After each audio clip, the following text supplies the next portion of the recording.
preso la registrazione.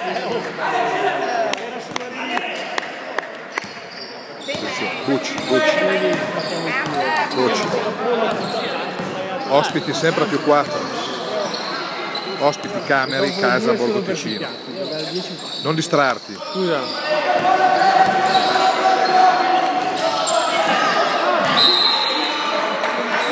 Non va il jumper, ma sul rimbalzo fallo della difesa. Qualche difficoltà nel pitturato per Cameri. Qualche difficoltà nel pitturato che non è pitturato. Pitturato di verde. Ok, cambio. Fuori Fasanello, dentro Adorni. Aumentiamo il tasso di esperienza in campo. Il giovane vecchio. Queste Adorni. frasi fatte. Super acrobazia di Bucci intanto. Bucci vi sta facendo il culo, non volevo solo dirvi questo. Attenzione, Picetti che rifiuta questo tiro. Bassetti.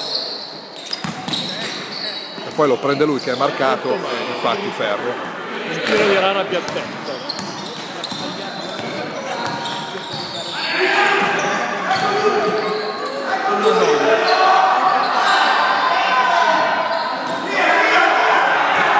La saga del piccione di stimolare per aria un paio di volate di molto interessanti. Ci sono delle risse da fare.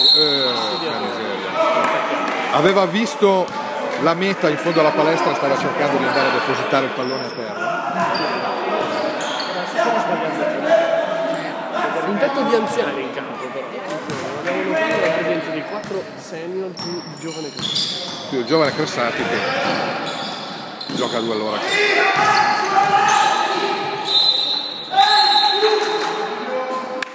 Devo comprare un Crespo per questo. Devi comprare un Sì, così almeno. Esiste? Sì, sì. Dove lo poggi? Ah, quelli gommosi, quelli. Sì, guarda. Se almeno sta fermo. Andrea Bruni frigge in panca.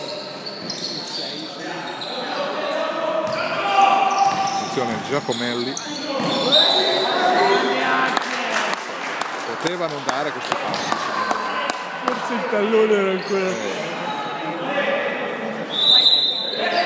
Cosa entra Bruni? Entra Bruni, un quintetto di senior per la matricola in promozione Cameri. Sì, era 92. Sì, i suoi aspetti. 92, un'esperienza senior alle spalle, quindi quando dire un quintetto di vecchi si può sperare in questo momento. Revocata la fiducia ai giovani. Momentaneamente. Altra zingarata di Carfagna che stasera è in gas. Si avvicina all'infarto del coach Cameri.